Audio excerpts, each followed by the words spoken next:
This is the second time I record this because the first time was shit and I wasn't proud of this. I wasn't proud of the script, so I had to do it again. So there we go. Fairy tales. We all grew up with them, old stories that last the test of time and still manage to come back one way or another, even though some are questionable. Disney. At this point, I do believe that the next fairy tale needs little to no introduction. Cinderella. A story of a young woman that was mistreated by her family and rendered just a simple servant until a prince decided to get married, goes to their palace, just like starts looking for a wife.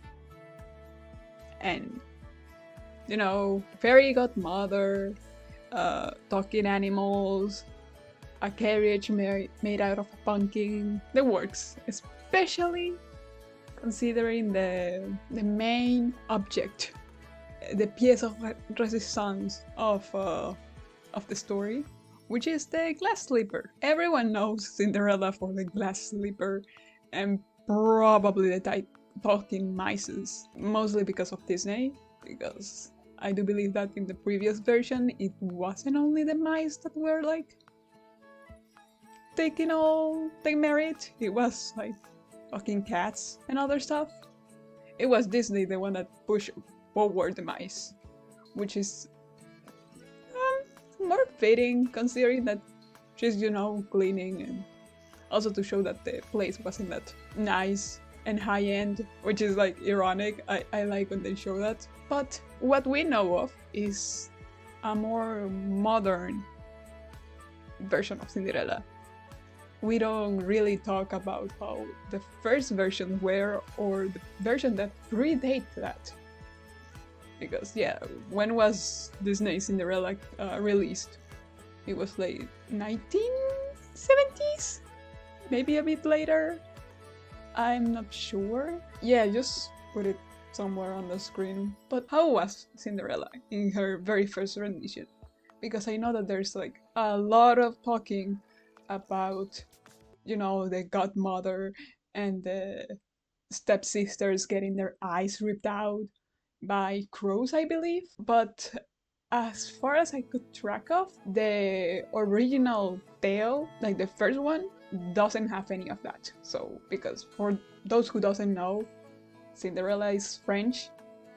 She was written by a French writer called Charles Perrault. So I think the version everyone talks about is probably from the Grimm's brothers, which is definitely not the original. The Grimm brothers just like making creepy shit for kids, just for the sake of it. But this version that I'm talking of, it's a lot more similar to the version that we have nowadays, that we all know of. And even the sequel of the Disney movie, of the Disney rendition, follows vaguely what the story ends, like how the story ends, because in the story it's pretty much the same, and he just, like, Cinderella at the end, she ends up facilitating to her stepsisters getting married, which in the Disney version, Cinderella does just that, but only with Anastasia, because she had a change of heart. And honestly, the baker! The baker!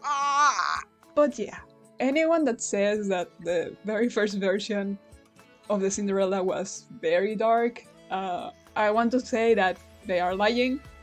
It's not dark. It's even more lighter than the one that we know from Disney, because in the end everyone has their happy ending. I don't know what happened with the stepmother, and honestly that is my least of my concerns, because if she ends up having like a very bad end but the stepsisters didn't, that's a win on my book. We can say it in one way or another that probably the stepsisters were also victims, but that's something for another day, I believe. That's the version of Charles Perrault, which is like Cendrillon or La Petite Pantoufle de Verre. So yeah, you have that. That's a little bit of context on where the story came from. Very old. Very old. So now you might be wondering, why did I took my time talking about all of this, going through what the original version of Cinderella, like the oldest dated version was? Easy, because I needed to go for the oldest one, for what I'm going to talk about. Because this version might not be as old as Mr. Perrault version, but it is still like 100 years old, maybe more. I don't know, I don't do math. I'm a plastic art student. I struggle with basic equations, so I am not that smart. The version that I want to talk about, it's one that probably has been forgotten a bit in favor of the new versions that we have nowadays. And this version, it's... Oh, running out of battery! Okay, the version that I want to talk about might not predate the first one or the Grimm's tales, I think. I think it does predate the Grimm's brothers version. And many people that are well versed into classical music might already know this. But there's an opera made of the Cinderella. And it is made by someone that even nowadays we still listen. Though I believe that people of my age mostly would listen to him in memes, maybe cartoons. It's not in the context of he wrote his stuff. So I'm just going to play like a little compilation, and if you recognize any of these pieces, you might know that we are in for a treat.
So yeah, what you just listened to was the work of none other than Gioacchino Rossini, who was a composer in the Romanticism era in Italy. And he was very well known in France as well, and as well as pretty much all Europe. He mostly used Spaniard singers for one way or another. I think he just liked how they carry their voices, and honestly, I can see that. But yeah, this gentleman, allegedly one day, they were like pitching ideas to him about which opera should he write next after his great success with The Barber. And he was just like half falling asleep, going like, nah, that one sucks, nah, until they bring up a certain glass slipper wearing lady, and he just go like, yeah, that one. So he started composing melodies, and what was his name? Giacomo Verdi. Yeah, Giacomo Verdi was working on the libretto, which, for those who cannot connect the dots, the libretto is the script.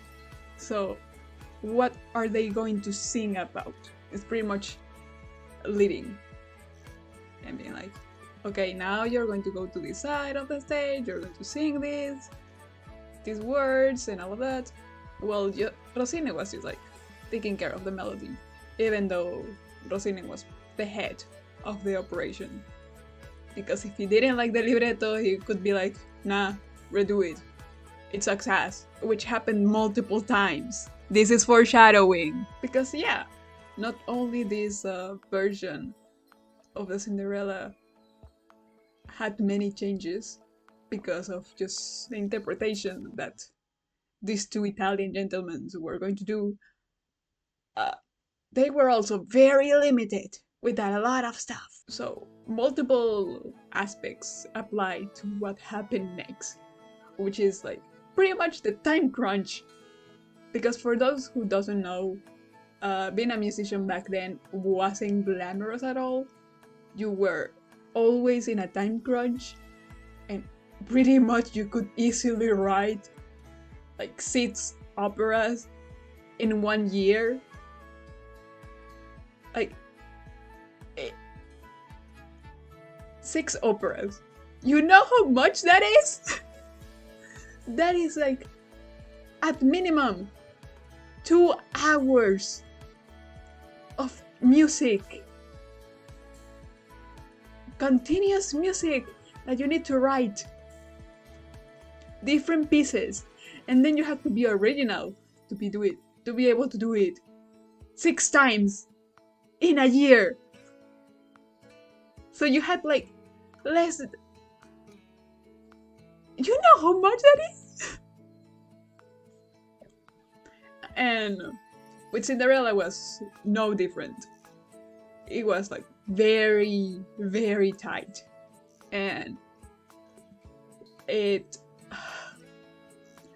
Rossini had to resort to reusing some of his older pieces, especially from The Barber, and I don't remember what was the other opera that he took like one of the compositions from, but it was all of himself.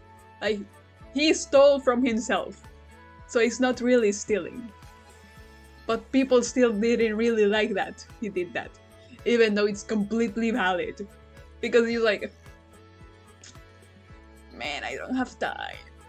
I'm just going to grab this little piece over here and just, we are going to fake like nothing happened, and I'm just going to put like 5 seconds here to save a little bit of time, you know? Which is valid. I would have done the same, but people weren't happy about him doing that. Hey, they only care about the outcome, and they didn't care about the musicians, and we can see that multiple times with many composers. Like, there's a reason why Rossini, he was 37 when he retired. 37! Imagine retiring at 37! What a life. What a life. But anyways, Cinderella came with like, well, I'm going to call it by the name that it's supposed to, which is Cenerentola, which is the Italian name, is the actual name of the opera. So I'm going to, from now on, I'm going to call it by the Italian name. So yeah, heads up. So besides the absolute massive time crunch that they had, they also like pushed the daybacks multiple times because they had to rewrite the libretto multiple times. One of those times was like 2 days before Christmas. It's like all documented, you can look it up. That is wonderful. Also, they had like a very tight budget, so they had to readapt everything around the small budget that they had. And also, Rossini was like newly taking in a job as a director of an opera in Naples, I believe? Naples? Yeah. So he was moving constantly between Naples and Rome. Yeah, back then there weren't trains, they weren't planes. So it was all in carriage. So that probably took a couple of days that he just couldn't really sit down and write. Or more like lay down and write because he used to write in bed. He used to compose in bed. Man, what an icon! We can say that all of this just boils down to not enough money, not enough time, which is not something that you want to hear or have when you are working on a production of this caliber. Because let's remember, this is post Barber of Sevilla, and the Barber did extremely well. So Rossini's name was like, hi. Hi. So this is not something that you want to have. You have one of the greatest names, but you're not giving him enough resources to work. What conditions of working are those? At least he was getting paid well. Like, as far as I know, he was getting the money, but he was slaving away, pretty much. So what happened with all this time crunch and the limited resources, not enough money, and what happened? What did it cost for this opera? Well, pretty much they just had to make it more realistic. They grabbed the fairy tale, they carefully took out the fairy, and they throw her out of the fucking window. They couldn't deal with the special effects, they couldn't have the whimsy, they couldn't have like big stuff on stage. So they just have to be like, let's be demure, let's be mindful, we don't have the money to do this. So this is like what Cinderella might have been if it actually happened in real life. Because it's a lot more feasible. And it's less, ooh, fairy tale. Thanks to this, people started believing that Rossini didn't like whimsy shit. Even though he later on made an opera that was extremely whimsy, going full out with the special effects. So that is like, what a bullshit. That's bullshit. How different was this rendition of the Cinderella? Oh, how different was Cenerentola from all of her other whimsy sisters? Well, not that different, honestly. The main things that the opera changed was, then again, taking all of the whimsy out. So, there was no fairy godmother, there were no talking mice, there were no talking animals in general, there were no animals in general. They changed the godmother, the stepmother, sorry, for a stepfather, which I believe is greater than having a stepmother. Because it's more, you fear when you see this absolute buffoon on stage. Even though it's an opera semiseria. So, all the characters, but Cenerentola and the prince are meant to be taken as jokes. And maybe also the tutor of the prince, because yes, they added a couple of other characters and they also named them. That's great, because we can actually care about them. They have names. So, besides that, what else? People will think that the next thing that they change, it's outrageous, it's impossible. Why would they do this? I'm going to hold your hand when I say the next words. There is no glass slipper. And you might be wondering, why the fuck? There's no glass slipper. Multiple reasons. Modesty is one of those. Because believe it or not, it was thanks to Rome. Rome had the issue with the glass slipper because in the first versions, they actually had a glass slipper. But they had to change it because Romans were just like, oh, an ankle! No! So they changed it to a bracelet later. But literally anyone else, like the French, the people in Naples, everyone else was just like, an ankle. Alright, fair, good. That's the story, so fair, good. It was the Romans. It was the Romans. So yeah, and that version that the Romans saw, it just pretty much carry on instead of the one with the glass slipper. Probably because it was easier for the theatros to make, because they didn't have to make like a transparent shoe or a very shiny shoe. So they were just like, yeah, just wear these normal heels and you're golden, girl. It was just a bracelet. You could get like a nice bracelet anywhere, so whatever.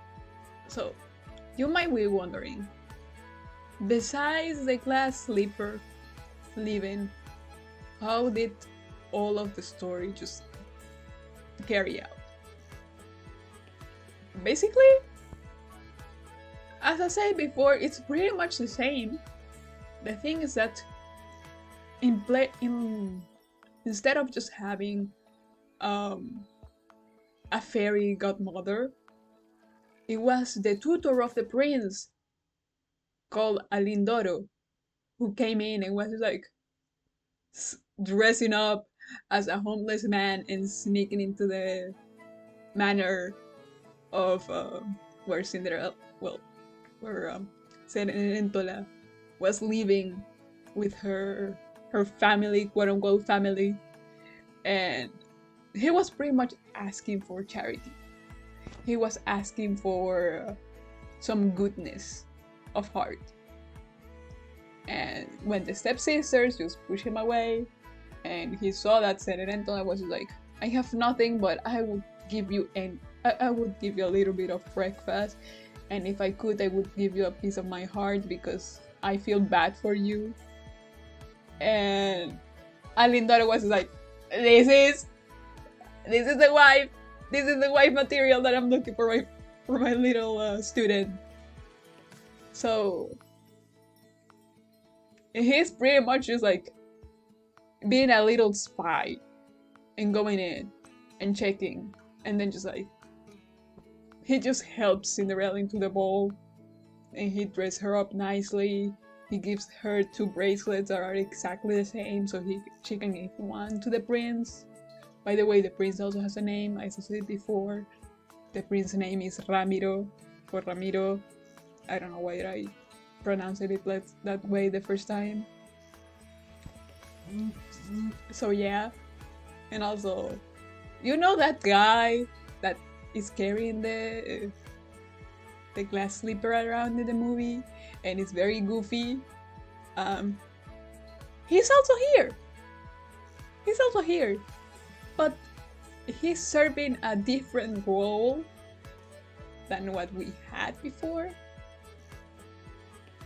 Because yeah, this is a guy is named Dandini. He's a squire. And what happened between him and the prince, between him and Ramiro, is that Ramiro was like, hey Dandini, can you fake being the prince so I can look at the sisters and then you can give me intel on who I want to, who's better for me to marry? And Dandini was like, gotcha boss, gotcha. And yeah, it's the entire opera is just like a huge deception, and it is so fun because Dandini is hilarious. He is great. Every time he steps into the stage, he just steals the spotlight, and it's amazing. Like, you see him, and it's like, oh, you're going to say something stupid. Oh, you're going to be silly. You are my dude. Go ahead. Speak. And also, like I mentioned before, there's also like the stepdad, which his name is Don Magnifico. As I said before, he's terrifying, but he's also so delusional. He's big delulu. Like, oh, you put Hoff, like, you know, does any of you know the Tales of Hoffman? Take Hoffman and put Dog Magnifico. Put them both in the same room. I don't know which wins in being the most delusional motherfucker. I really don't know who would win. And that is worrisome. Yeah. The thing is that what I like more about the fact that there's a stepfather instead of a stepmother is that it doesn't really push the story of the evil stepmother, that it's pretty much overdone and it's quite boring. And also it makes a little bit more sense that it's a stepfather that is, you know, pushing his daughters around like that. And also it gives like a little bit of more comedic flair. And also in the dire situation, it makes it more dire because he threatens physically multiple times. Like he is abusive. He's a piece of shit. And honestly, it just enhances the entire point of Cenerentola. Because her entire point is being the kindest woman you will ever meet. And having Dog Magnifico is just like enhances that 10 times. Because neither the stepsisters, neither Don Magnifico at any point deserve forgiveness. Like, they are even more shitty people than the Disney versions that we have of the stepmother and the stepsisters. Like, these, I almost spit. These people are vile, are awful. And at the end, Cenerentola just forgives them. He's just like, man, I just want a family. I don't have my birth dad, I don't have my birth mom. You are all the family I have left. Can we please be a family? That's all I want. Like, come on, give me a hug. I'm just going to forgive you, even though I'm a queen now. But I'm going to be kind. I want to be the kindest queen that you will ever have. And they still have the balls to be like, don't touch me. Don't touch me. Like, it is so... Then again, the original name of Rossini's Cenerentola was the Triumphant Goodness. So the entire point is good and pure hearts always win. And you should not lose that. So you should keep being kind. Even though if I were Cenerentola, I would have just thrown their asses into the gulag. Honestly. This opera is honestly probably my favorite version of the Cinderella tale. Because if we take everything, all the other versions we have seen, then they're very similar. And I think that Cenerentola just shakes things up enough to be interesting. And also, Rossini is a fucking master at pacing his operas. Like, they are quick. You are not getting bored. I promise you. If you're someone with a short attention span, try watching one of the operas. Either The Barber or Cenerentola, anything that this guy made. And I promise you, you will be entertained, because they are all very quick-paced. Why? Because it has been, like, well recorded that Rossini didn't like boring operas. He didn't like being bored. So he was like, I'm going to write the operas that I want, and I'm going to make them quick-paced. I'm going to make them entertaining. You are not getting bored. So I promise you, give it a chance. And if you're wondering, oh, where I can watch it, just look it up on YouTube.